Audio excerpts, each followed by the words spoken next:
Muy buenos días, ¿cómo estamos? Vamos a colocar aquí la pantalla para todos. Hola, buenos días, ¿cómo están todos? Espero que estén muy bien junto a su familia. Están ingresando en este minuto mucha gente que está en espera, así que vamos a esperar 5 minutos o 2 minutos mientras hacemos la presentación. Saludos a Rodrigo, a Joaquín, a Eduardo, a Juan, a Rodrigo, a Santiago Barquen, gran amigo, a Claudia y sobre todo a Marcelino Garay. En el café anterior estuvimos con Eduardo Águila de Ramón hablando de creatividad y nos movió hasta el más profundo rincón del corazón con su historia. Se lo agradecemos hasta el día de hoy. Yo creo que fue una tremenda charla que nos habló sobre creatividad y cómo reinventarnos en este proceso de conversatorio, porque al final esto es un conversatorio, no se olviden, donde vamos a hablar 30 minutos y después vamos a conversar los 30 minutos siguientes. Voy a presentar a Marcelino Garay. Él es ingeniero comercial, mentor de liderazgo creativo. Su conocimiento están puestos en dos maravillosos libros.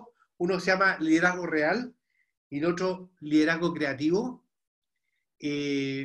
Cuando se habla de liderazgo hay personas que sí entienden, y por eso invité a Marcelino, porque la verdad al cual le tengo mucho cariño y al cual le tengo una admiración bastante. Y me acordé, mientras hablábamos, de cuando yo hice mi primer curso de liderazgo, hace muchos años atrás, el profesor nos desafió y nos preguntó, en un partido de fútbol, ¿quién es el líder? La respuesta al final de este conversatorio. Bienvenido, Marcelino. Te dejo la pantalla. Tenemos 30 minutos de presentación y después 30 minutos de conversación. Se está incorporando más gente, así que no importa, juegue en virtud y por respeto a los que se conectaron ahora. Marcelino, la pantalla es tuya. Yo apago mi micrófono y te hablo en 30 minutos más. Así que bienvenido y gracias a todos por su asistencia. Muchas gracias, Sergio. Ha sido una invitación que agradezco desde ya, porque nos permite, como decía la canción, ponernos al lado del camino. Y qué buena oportunidad de ponernos al lado del camino a reflexionar. Yo quisiera hoy día introducirlos con 6 historias en cómo yo descubrí el liderazgo, el trabajar con personas, y hacia dónde puede estar yendo esta forma de trabajar con personas. Voy a poner mi presentación y empezamos a darle entonces con esta presentación mía.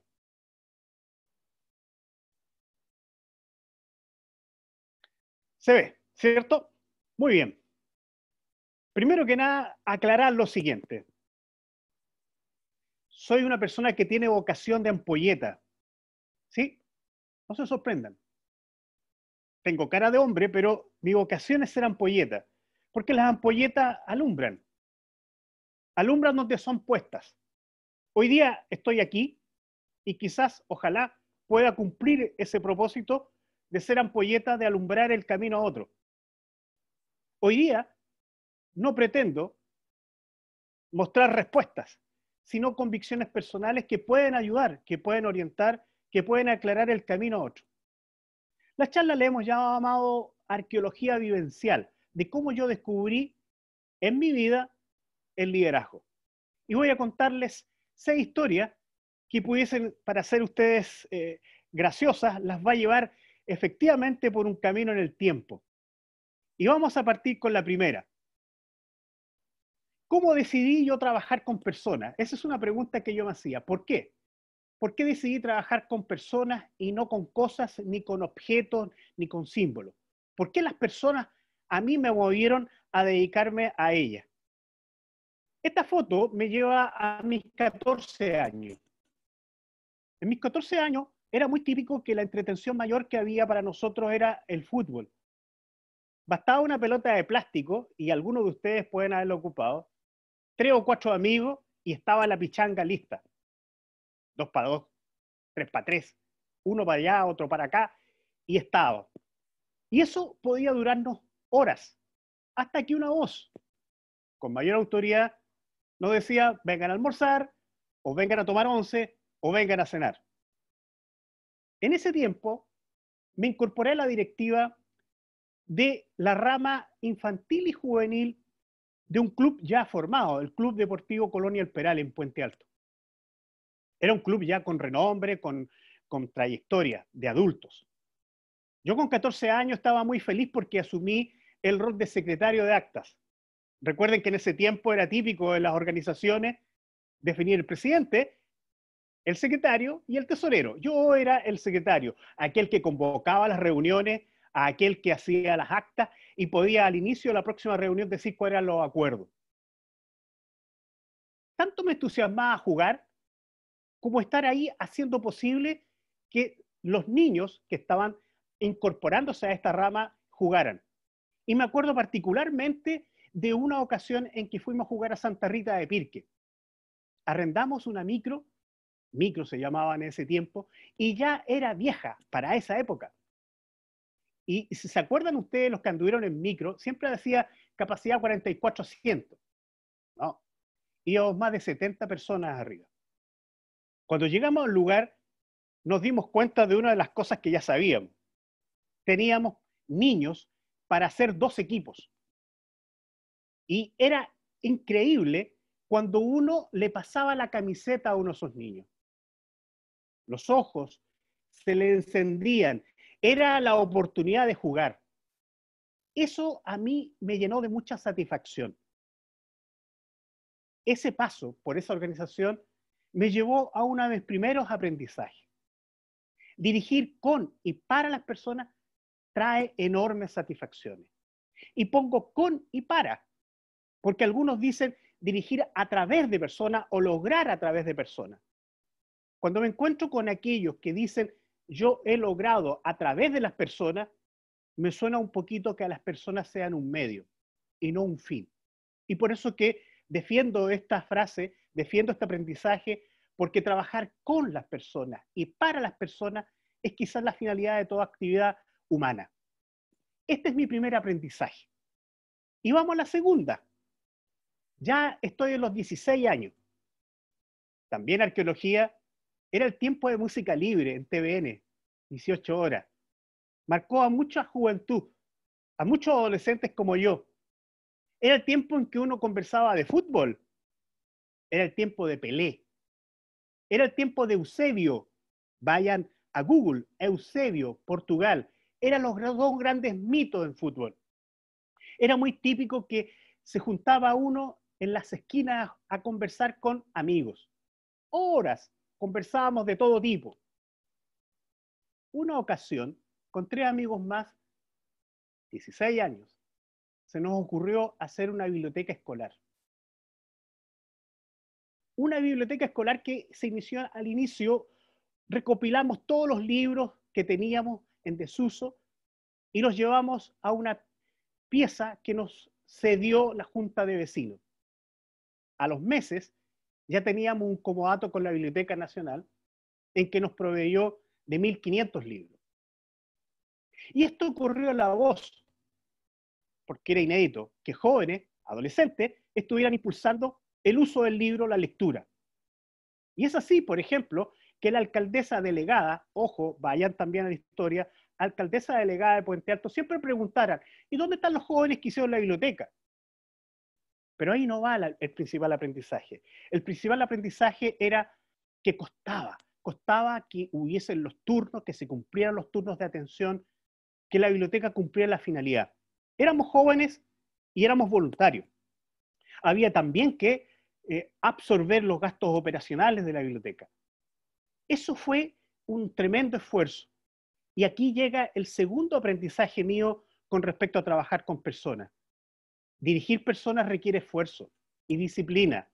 No es fácil, aunque sea muy importante el objetivo. Cuando me preguntan a mí, ¿el liderazgo es más trabajo? Sí, señor. Es mucho más trabajo que ser jefe.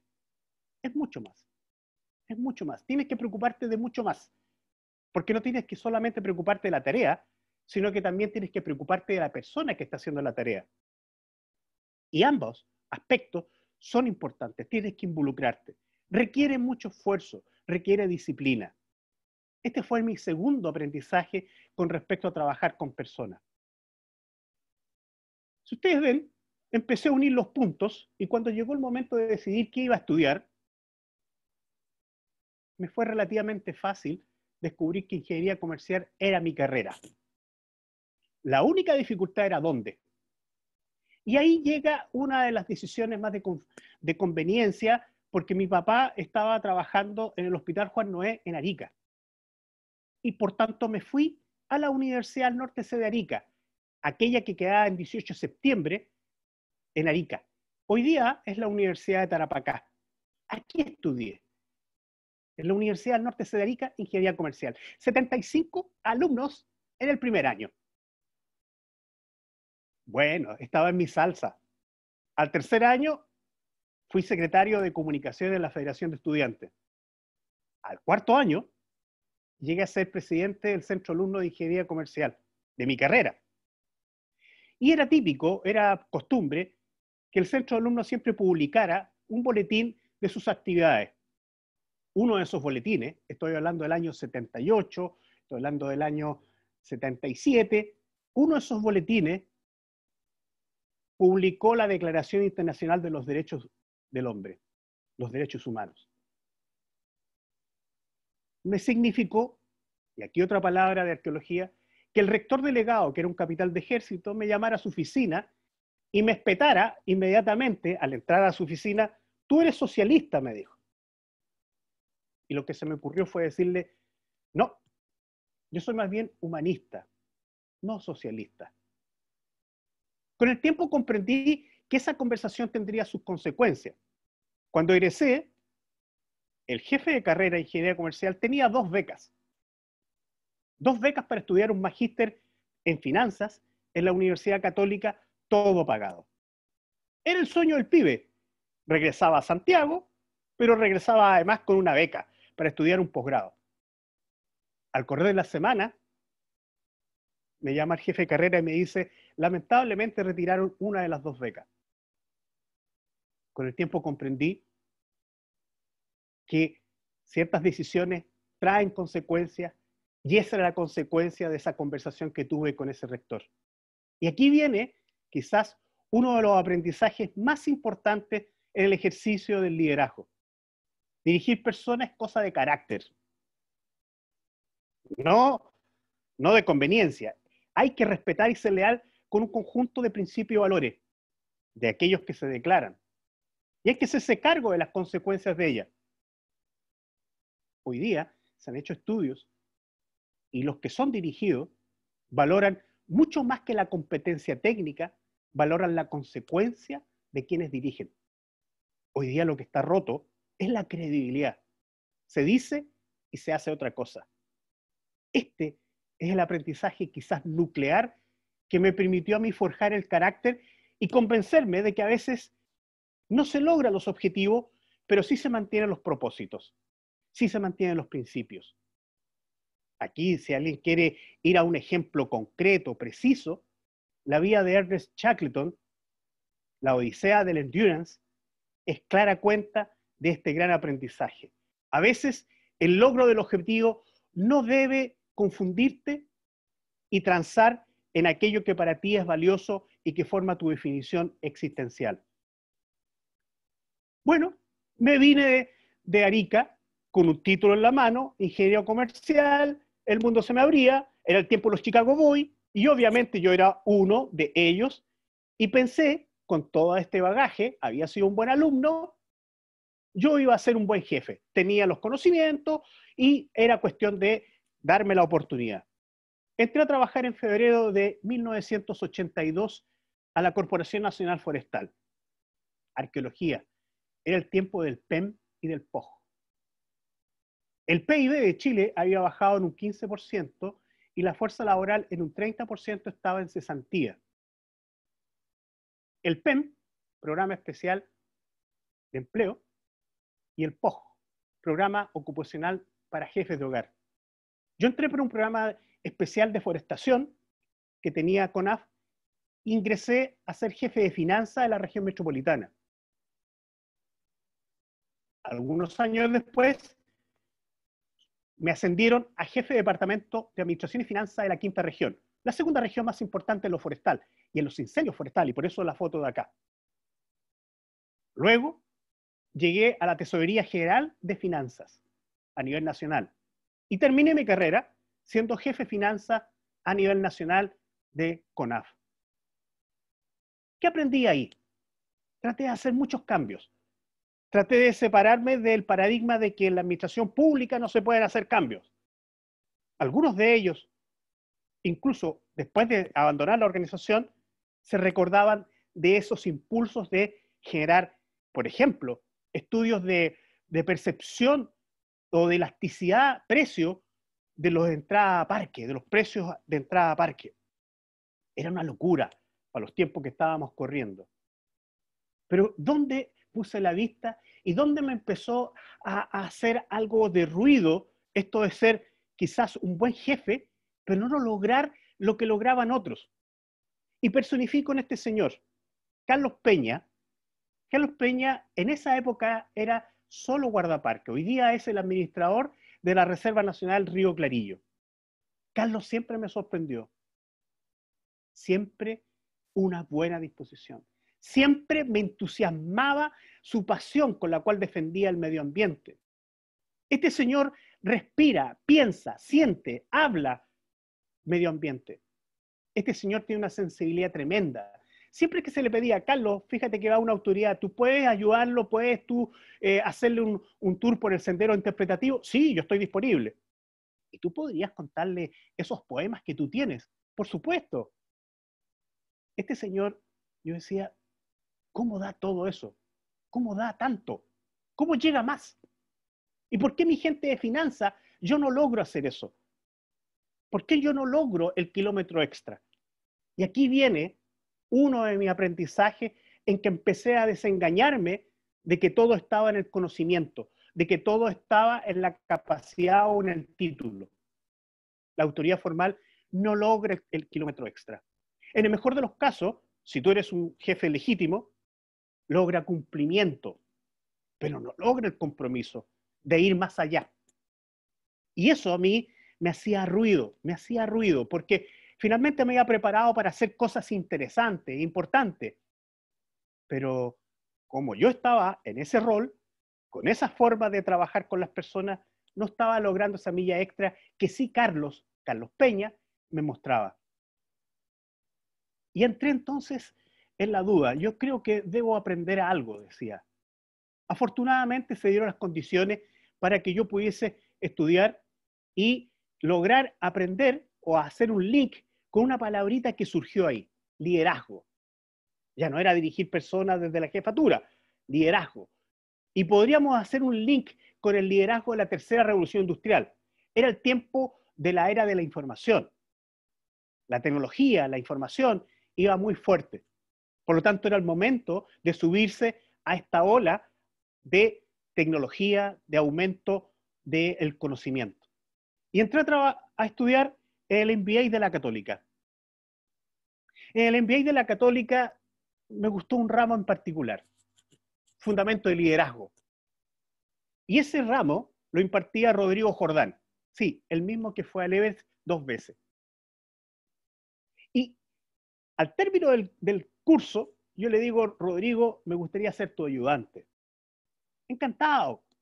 Estuvimos 10 años trabajando juntos y llegué a ser profesor coadjunto con él para impartir este ramo. Es evidente que del ramo que yo tomé, después de 10 años, era bastante distinto. Lo habíamos ido acomodando a la realidad circundante. De ese trabajo conjunto, de esa cooperación que tuvimos, surgió uno de mis primeros hijos, Liderazgo Real. Este libro recoge los 10 modelos de liderazgo más tradicionales que tienen dos particularidades. Son relativamente serios en términos de data y son muy prácticos, eficaces. Y esta es la testera en la cual se presentó ese libro el año 2009.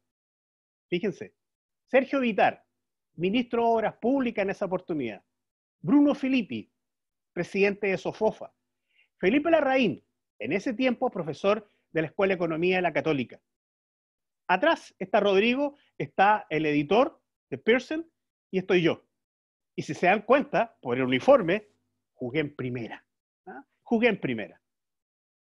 De esta experiencia, yo llegué a concluir, y trabajamos con Rodrigo en esto, de plasmar un modelo para el desarrollo de equipo. Y este es el modelo de liderazgo Delta, que fíjense, el año 2009 ya hablamos de que los equipos tenían que alinearse, conformarse a un propósito, no a un objetivo, a un propósito.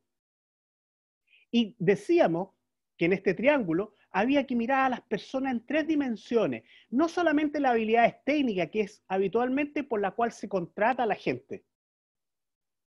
Generalmente contratamos por habilidades técnicas y despedimos por el talante, que son las habilidades personales y sociales. Hoy día, lo que decíamos ahí era, ojo, a las personas hay que mirarlas en sus 3 dimensiones. Habilidades personales, habilidades sociales y habilidades técnicas. No solo nos importa lo que sabe hacer, sino que cómo se maneja a sí mismo y cómo se relaciona con los demás. Muchas veces, si no están desarrolladas las habilidades mal llamadas blandas, opaca la capacidad técnica que puede tener una persona.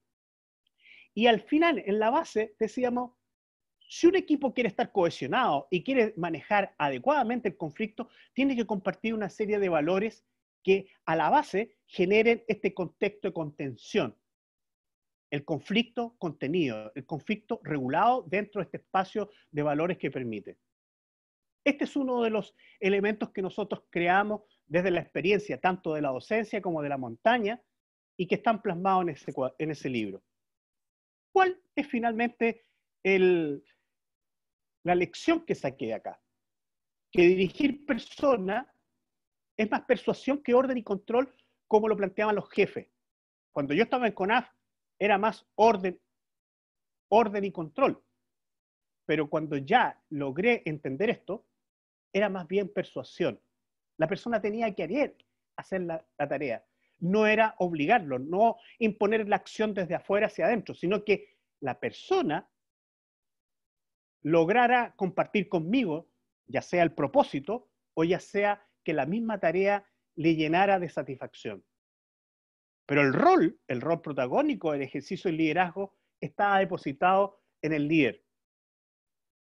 Es el tiempo de los líderes mesiánicos, es el tiempo de los líderes visionarios, es el tiempo de aquellas personas que leen y dicen, esta organización tiene que ir hacia allá. Sin embargo, a pesar de esto, de haberme, por decir así, actualizado en la forma de dirigir personas, seguía teniendo ciertas inquietudes.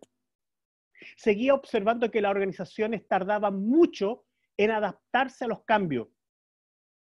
Y claro, habían técnicas como la reingeniería, que en el 75% de los casos fue un fracaso, y hasta el día de hoy sigue siendo un tremendo desafío cómo una organización cambia o se transforma. La adaptación, me dije a mí mismo, sigue siendo una tarea pendiente. Y a pesar de enseñarnos liderazgo, pareciera que el líder ya no tiene la capacidad de poder lograr que una organización se adapte. No puede depender de una persona o no puede depender de un conjunto de líderes el que una organización se adapte. Tiene que haber otra forma. Y esa inquietud me llevó a pensar de que no tenía aún la respuesta. Y hoy más bien me suscribo a creer en un sistema de liderazgo y no en líderes. Y si lo quieren cortito, no creo en líderes, creo más bien en un sistema de liderazgo. Y esto está orientado a la cuarta revolución industrial, un mundo paradojal y discontinuo, y que ya lo estamos viviendo. Depender de una sola persona para que interprete lo que pase, ustedes ya han visto lo que ha pasado con la pandemia. Interpretar un hecho inédito, interpretar un cisne negro, ya no puede depender de una persona. Una persona no logra ver todo el territorio. Y por tanto, hoy día yo un poquito estoy alejado de pensar de que existen liderazgos mesiánicos que puedan tener todas las respuestas. Las organizaciones hoy día necesitan un sistema de liderazgo. Y aquí llegó alguien a mi ayuda. Alguien me empezó a despeinar. este amigo, este socio, Eduardo Águila, me mostró a aquello que faltaba. Me mostró de que el mundo es mucho más creativo, que el mundo es mucho más flexible, que las personas pueden crear, que las personas pueden ir más allá, que pueden ver distinto. Me despeinó. Yo soy un boomer, él es un X. Me despeinó, me cambió. Y con él construimos algo extraordinario.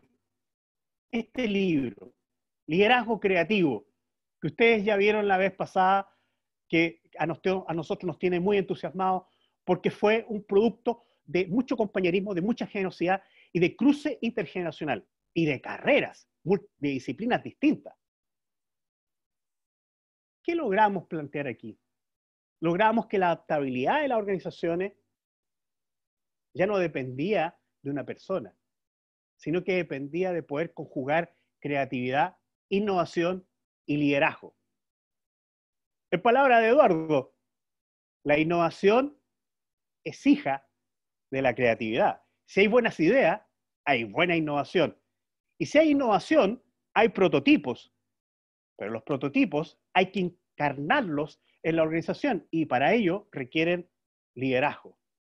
Era un triángulo perfecto para poder lograr sostener a organizaciones que quisieran adaptarse a un mundo mucho más disruptivo.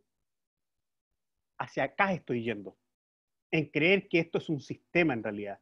Las organizaciones van a ser sostenibles en la medida que abracen un propósito, una causa, algo que vaya más allá. Si lo quieren en cortito, las empresas hoy día deben definirse como un buen ciudadano dentro de una comunidad. Si se quieren sostener, ya no pueden solamente priorizar lo económico. La creación de valor, como decía Porter, tiene que ser una creación de valor compartido. Y ustedes lo están viendo. Si una compañía no conjuga lo social, si un país no conjuga lo social, es inestable. Si un país, si una empresa, si un modelo de negocio no conjuga lo ambiental, es inestable. Y ustedes lo han visto, hay compañías tan grandes y tan chicas que han sucumbido a la pandemia. Hoy día un propósito es una causa. No es un lugar al cual llegar. Es una razón por la cual existe la organización. Es la forma y es el fondo que te impulsa a ti a adaptarte y que permite un juego doble. Por un lado, explotar lo que tú ya sabes, tu actual modelo de negocio, y por otro lado, explorar las nuevas respuestas que necesitas. ¿Dónde está caída la ecuación hoy día? En que la mayor parte de las organizaciones solo explotan el actual modelo de negocio. Están tan subyugadas al KPI de corto plazo que no logran dar tiempo para observar lo que está pasando fronteras afuera. La próxima crisis a muchas de ellas les va a sorprender nuevamente, porque no dedican tiempo sistemático a observar el entorno. Hoy día las organizaciones, tal como dice algunos autores como Kotter, tienen que ser ambidiestras. Tienen que jugar estos dos juegos estratégicos. Y para ello, no puede depender de una persona. Tiene que haber un sistema de liderazgo. Valores, principios, políticas, procesos y evidentemente personas que quieran ejercer liderazgo. Si no está dado eso, vas a ser un llanero solitario con pocas posibilidades de generar cambios. Y aquí llegamos finalmente al último aprendizaje que quiero compartir con ustedes. Este liderazgo como sistema que permita crear valor con lo que se sabe y que paralelamente explore lo que no se sabe para impulsar la sostenibilidad de las organizaciones. Espero haber sido una ampolleta, haber alumbrado un poquito en esta problemática y dar fe y dar cuestión o dar hecho a mi propósito de vida, que es inspirar a las personas para que éstas sean artífices de sus propios destinos. Muchas gracias. No, muchas gracias a ti, Marcelino. Te pido que dejes de compartir porque abrimos las cámaras y los micrófonos para entrar en este conversatorio. Y la primera pregunta va a responder la incógnita inicial. En un partido de fútbol, ¿quién es el líder? El que es el líder es el que lleva la pelota, porque finalmente el líder es el que tiene que romper la inercia. Ahora, la visión tradicional que yo tenía es el que siempre lleva la pelota. Y aquí está la clave. Quizás es el primero que da el pase, pero hoy día, tal como está habiendo una tremenda complejidad, no debe quedarse con la pelota siempre, tiene que dar pase. Hoy día más bien hay que pensar en un liderazgo compartido, pero el que toma la iniciativa, el que rompe la inercia, tiene que ser ese líder que está dispuesto a lograr aprendizajes y resultados. Genial, es correcto. Yo creo que siempre en estas organizaciones que están cada día más planas, el líder es el que lleva el proyecto y el resto tiene que trabajar y apoyar a ese líder para llegar al resultado final. Bueno, dejo abierto los micrófonos a las preguntas que quieran hacer y conversar. Joaquín Bombaer, por ejemplo, tiene no sé si está bien pronunciado, Joaquín Bombaer, perdón, puede hacer partir una pregunta que la puso online. Joaquín. Hola, ¿cómo están? Gracias por el pase, Sergio. Felicitaciones, Marcelino. Es como la continuidad de la buena presentación de la semana de ayer. Mira, yo hace rato que estoy alejado de las instituciones, digamos, de empresas, siendo independiente, pero justamente una de las razones por las cuales decidí también, o fui como instado a abandonarla, fue por temas de liderazgo, porque uno empieza a darse cuenta de la diferencia que hay entre un jefe y un líder. Un jefe es alguien que quiere imponer una forma en base a sus propias características de trabajo. En cambio, un líder es una persona que está dispuesta también a escuchar y a incorporar conocimiento de las distintas líneas, en ese caso, que tienen otras visiones, que tienen otras experiencias que van más allá de lo que probablemente él pueda ver en un día a día. Y eso justamente inspira a el resto de las personas a querer ser parte y a colaborar en el crecimiento finalmente de la empresa, que es lo que supongo que se tiene que empezar a buscar hoy en día más que antes, y no el crecimiento de ese jefe o ese supuesto líder, que en la medida que todos vayan aportando y generando algo que yo he publicado en algunas partes que me hizo mucho eco, es la práctica deliberada. Ese es la constante búsqueda de salirse de la zona de rendimiento por ir a la zona de experiencia o la zona de crecimiento, y cómo equiparar esas dos cosas en cuanto al aprendizaje constante de distintas cosas que aporten valor. Y es ahí donde yo entiendo que un líder también tiene que, uno, tomar eso como una práctica, pero también traspasarlo hacia las personas con las que ellos trabajan, de manera de generar como una dinámica más grande. No sé si explico mi tema, pero justamente con todo lo que dijiste ahora se me vino muy a la mente mi última experiencia laboral, donde tuve un jefe, pero no tuve un líder. Yo quisiera, Joaquín, primero que nada agradecerte porque pongo en la mesa tres cosas que hilan muy bien con lo que tú estás planteando.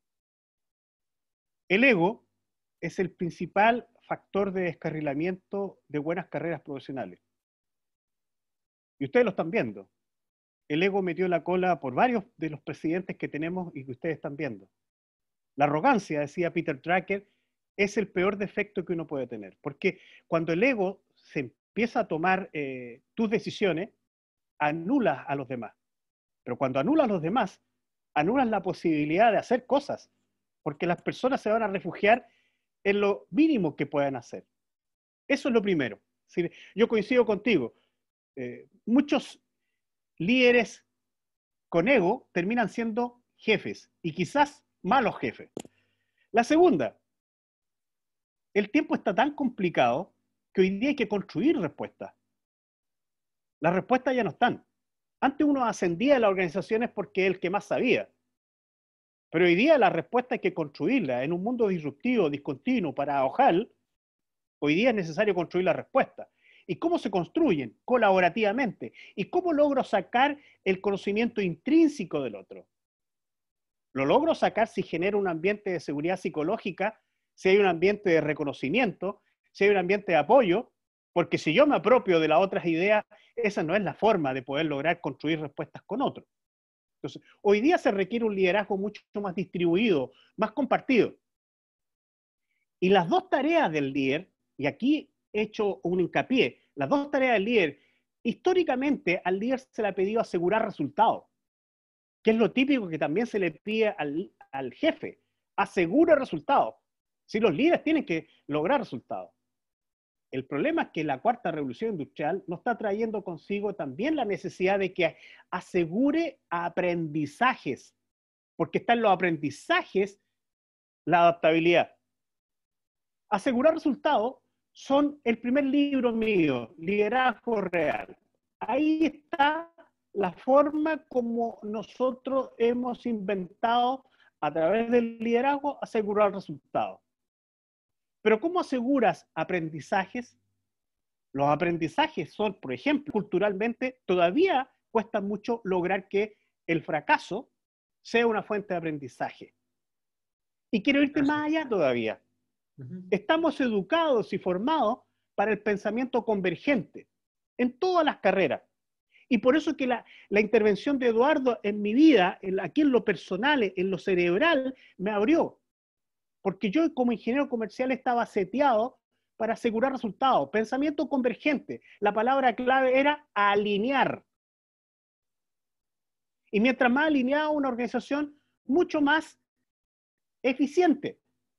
Pero hoy día una organización absolutamente eficiente y alineada no deja de ser riesgosa, ¿no? Porque nadie está mirando lo distinto.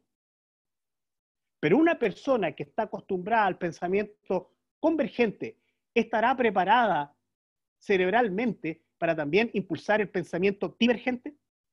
Y esa es una tarea que llama a la flexibilidad cognitiva y llama un poco a abrirse a otras posibilidades. Me entusiasmé, Joaquín, te pido disculpas. Está buenísima tu respuesta, Marcelino. Mira, Claudia Martínez quiere hacerte una pregunta. Marcelino, ¿cómo estás? Hola, Claudia. Ay, qué rico verte.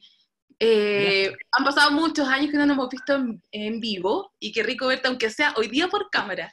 Pero te quiero agradecer por la charla porque estuvo increíble. No paraba de sonreír en cierta forma porque te prometo que me llegaba al corazón entender tu historia, pasajes que no conocía y reconocer que en algún momento fuiste en mi ampolleta y me ayudó muchísimo, como ya lo habíamos conversado en algún momento, como la historia de Silvia. Te quiero hacer una consulta, te quiero hacer una pregunta. Tenemos grandes cambios, estamos en época de pandemia, están ocurriendo muchas cosas. ¿Cómo crees tú, a tu juicio, a tu criterio, de que el liderazgo se va a abordar en esta época de cambios?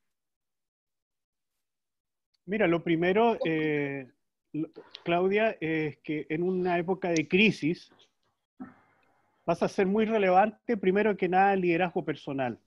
Y siempre lo he dicho como requisito básico. Antes de mover a otro, que es lo clamoroso, lo primero que tienes que moverte y tienes que dominarte eres tú mismo.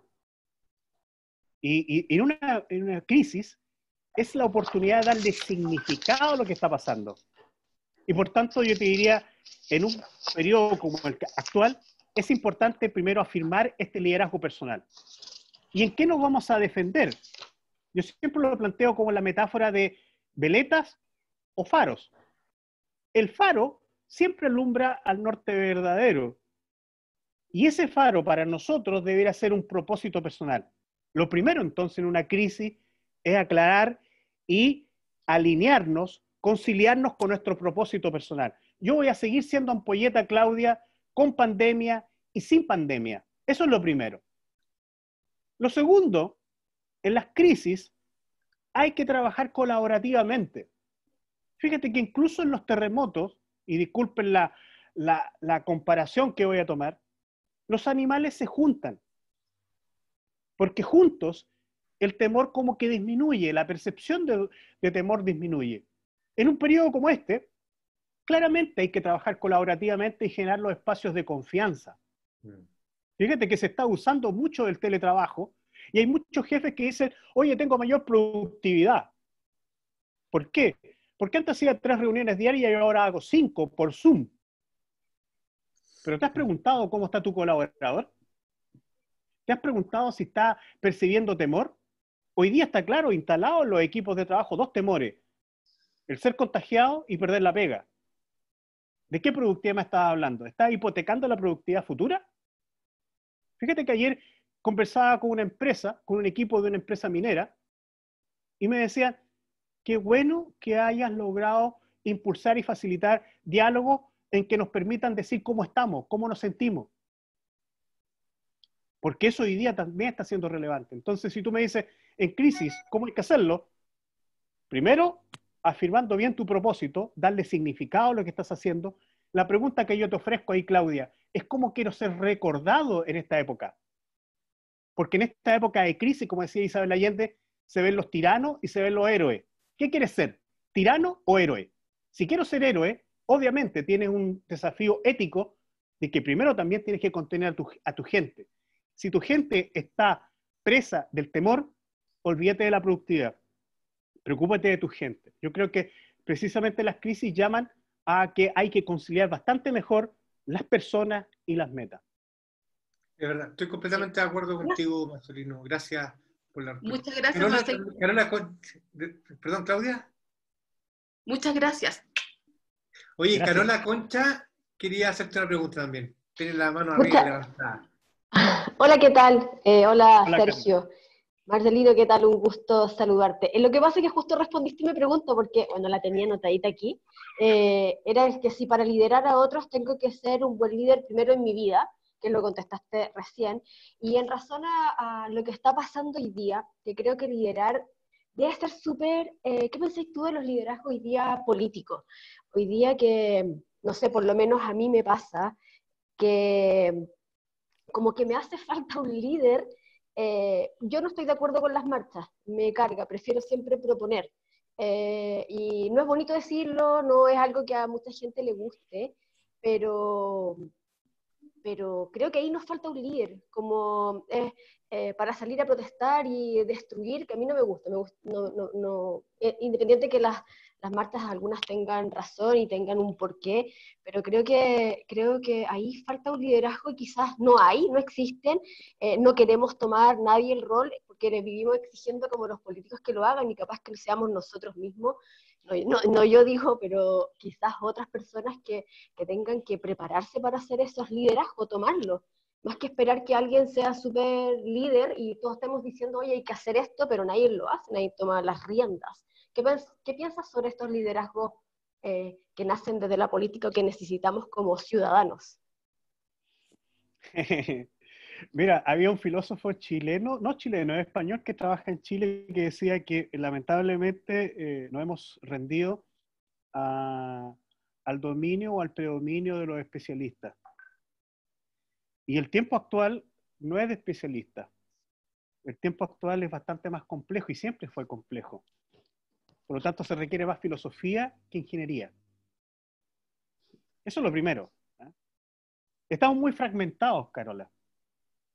Y no hemos tomado esta visión de mundo fragmentado. Fíjate lo que ha pasado con las cuarentenas. Es decir, mi derecho personal está por sobre el bien común. Entonces, esto de ser ciudadano, como te decía, incluso como empresa, se perdió. Y la crisis lo que ha puesto en evidencia es la vulnerabilidad de todos. Y la conciencia que uno podría tomar ahí es que debiéramos volver a ser buenos ciudadanos, porque estamos en el mismo barco. Ahora, ¿por qué los líderes no han surgido? Yo te diría, lamentablemente tenemos este problema de especialicismo, ¿cierto? De mirar fragmentadamente la realidad, y por otro lado, de que hemos equivocado el camino al éxito. Cuando a mí me preguntan cuál es tu éxito, no está en la cuenta corriente, no está en la fama, sino que está en el servicio. Fíjate que los líderes de tamaño mayor son líderes de servicio y están anclados fuertemente en la ética, no en la conveniencia. Nosotros necesitamos ese tipo de líderes. Por eso te decía que es más de carácter que de capacidades. Gente inteligente hay, pero gente honesta y que se juegue por la verdad es lo escaso. Y lo decía Kofi Annan, para que no lo veas como un problema solo de Chile. Hoy día la conveniencia enturbia.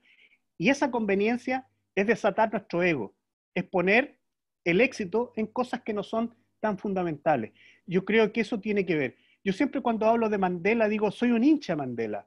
Le bastaron 4 años para cambiar su país. 4 años y no pidió reelección. ¿Y cuánto andan buscando siempre la reelección? Le bastaron 4 años. 27 años de preparación, 4 años de gobierno y un legado que hasta el día de hoy uno sobrecoge. Y era boxeador, fíjate. Entonces esto no tiene que ver con conocimiento y capacidades, tiene que ver con un nivel ético que hoy día se echa un poquito de menos. Coincido contigo, soy más propositivo. Fíjate que yo perdí esa beca no por tirar piedras, ni por oponerme violentamente, sino por pensar en los derechos humanos del año 77, 78, cuando era complicado hablar de derechos humanos. Es decir, siempre para mí la lucha ha sido de ideas, pero no para poder afectar ni destruir. El liderazgo tendría que ser necesariamente un liderazgo para construir y no para destruir. Pero hoy día lo que estamos viendo es un liderazgo que es más fácil, que es generar división.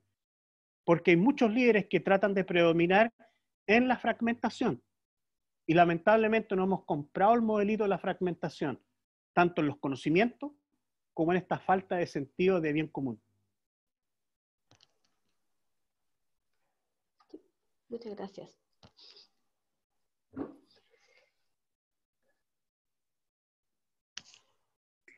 Sergio, está muteado, Sergio. Menos mal porque se me salió un garabato.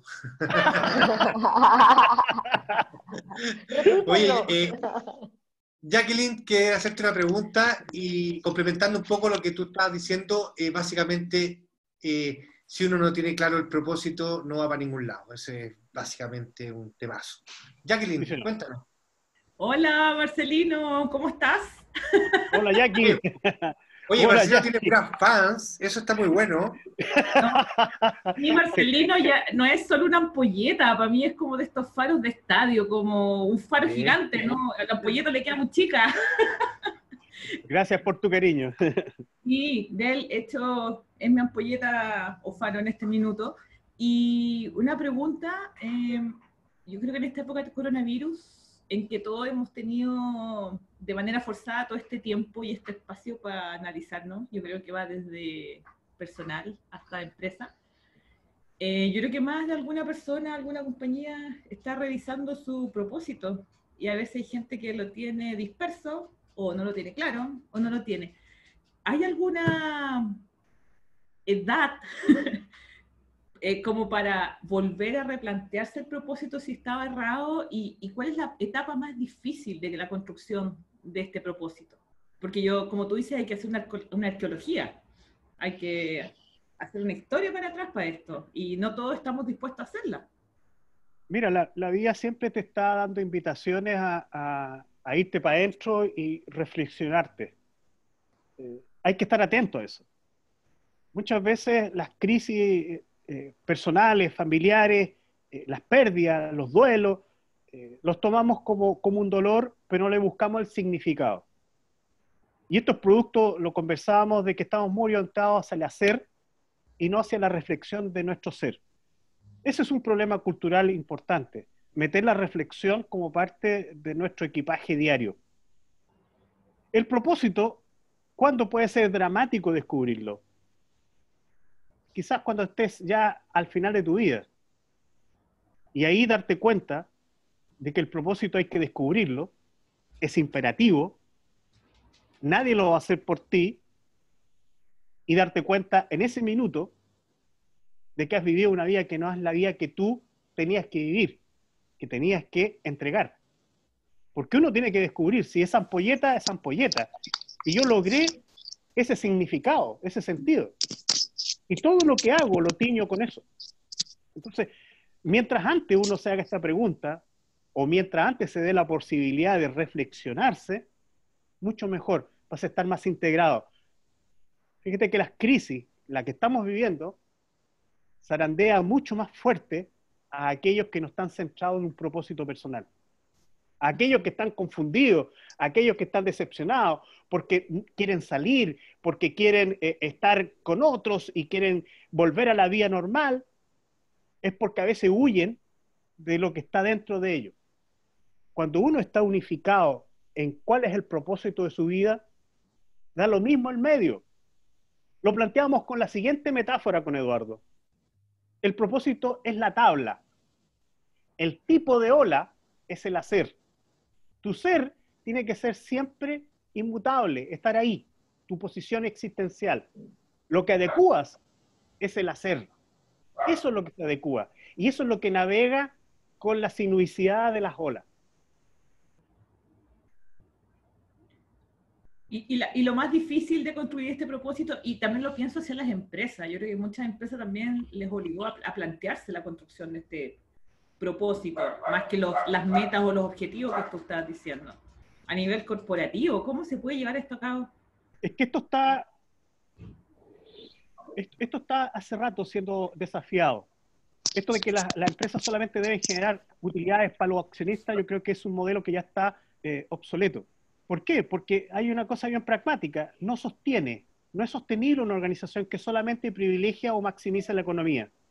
Hoy día bastó un bicho, bastó una epidemia para poner de rodillas, por ejemplo, a compañías como la TAM. Es decir, Airbnb, que antes de esto era una excelente compañía, en proceso de quiebra. Porque hoy día los modelos de negocio que tenemos son frágiles, porque hemos dado la espalda al azar, hemos dado la espalda a lo improbable, como decía Taleb. Y eso es un poquito soberbia. Hay que mirar el mundo como es, azaroso. Correcto. Oye, me gustó ese último punto. Modelos de negocio frágiles. Wow. Wow. Eduardo. Hola. Eduardo, y después le vamos a dar el pase a Rodrigo y vamos a hacer un resumen.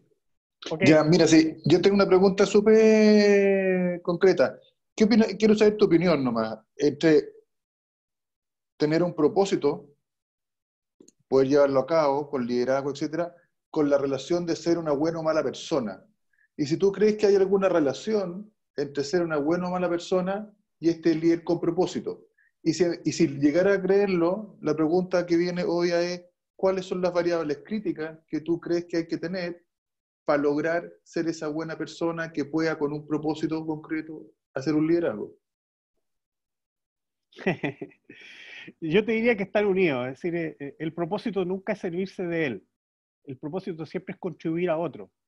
Cuando a mí me preguntan un propósito, ¿es servirse de uno? No, el propósito siempre está en crear valor para otros. Por lo tanto, el crear valor para otros está dentro de las virtudes de las personas, la generosidad. Eso te convierte en una persona buena. Es decir, un líder que tiene un propósito verdadero, debiera ser una persona buena. Lo primero es ser una persona buena y después ser un líder bueno. Si eres una persona buena, vas a ser un líder bueno. Y eres una persona buena porque tienes un propósito. Y yo creo que las variables clave es precisamente descubrir en tu propia historia, como te he mostrado, qué es lo que te hace pleno. ¿Dónde está tu corazón? ¿Dónde está lo que tú crees que te hace vibrar y que te hace sentido de trascendencia? Fíjate que nosotros nos movemos por 3 motivos. El motivo extrínseco, que tiene que ver con todo lo que el entorno nos provee, empleo, plata, fama, etc. El intrínseco, que tiene que ver con lo que uno hace, que también a veces nos entusiasma, pero hay uno también que es superior a eso, que es el trascendente, que es el para qué se hace lo que se hace. Si uno descubre el para qué se hace lo que se hace en tu historia, créeme que ese es un punto clave. Los propósitos no se inventan, se descubren. Y hay metodologías hoy día que facilitamos, y estoy trabajando con personas en este plano, para que descubra de su propia historia dónde está escondido ese propósito, ese para qué. Es cierto. Oye, Rodrigo Roja, al cual yo conozco hace mucho tiempo, y si yo puedo decir que si existe un líder con propósito, Rodrigo es uno de ellos. ¿Ah? Tiene una pregunta, Rodrigo, cuéntanos. Hola, ¿cómo están todos? ¿Se escucha bien, Sergio? Perfecto.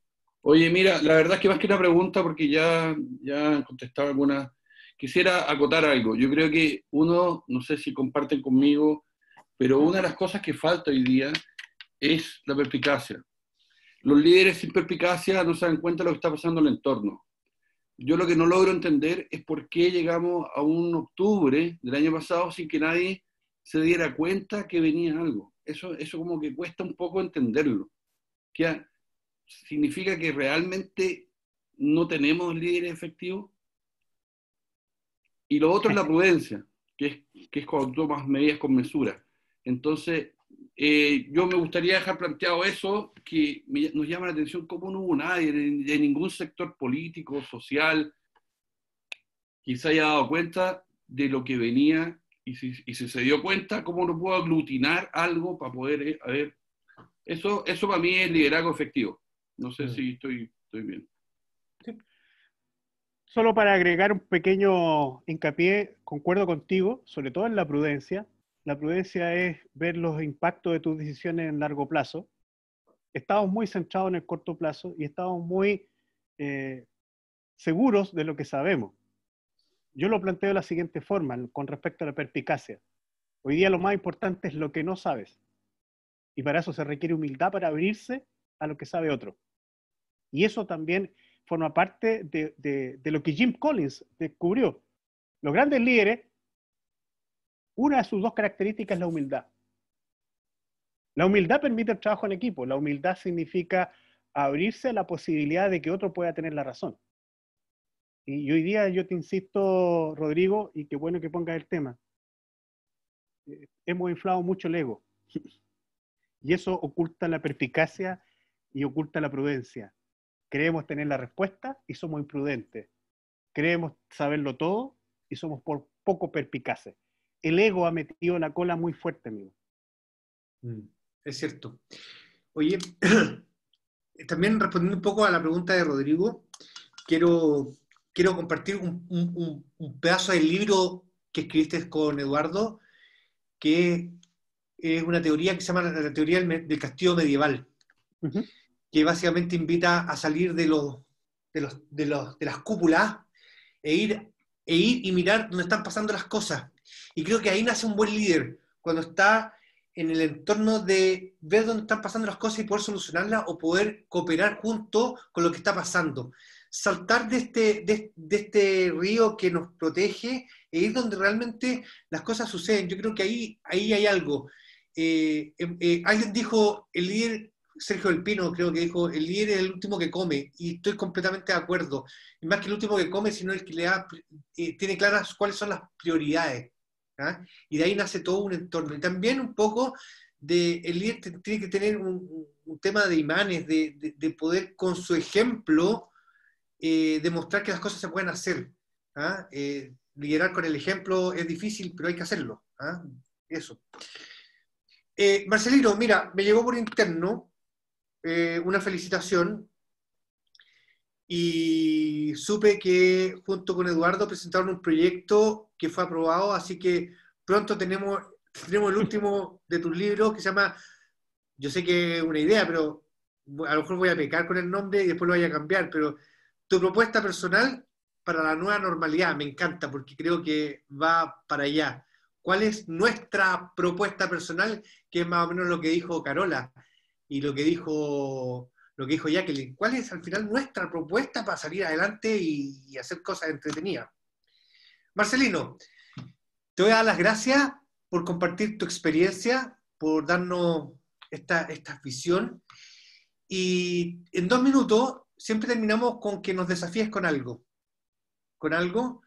Porque el próximo invitado que tenemos es Marcelo Vital, porque esto tiene no es invitado a la loca, tenemos creatividad, después tenemos liderazgo, y ahora tenemos un emprendedor que dice que a todos sus proyectos partieron con un no se puede, y eso es lo que nos va a contar. ¿Ah? Está bien, pero quiero que tú nos propongas o nos desafíes con algo para poder trabajar en esta semana.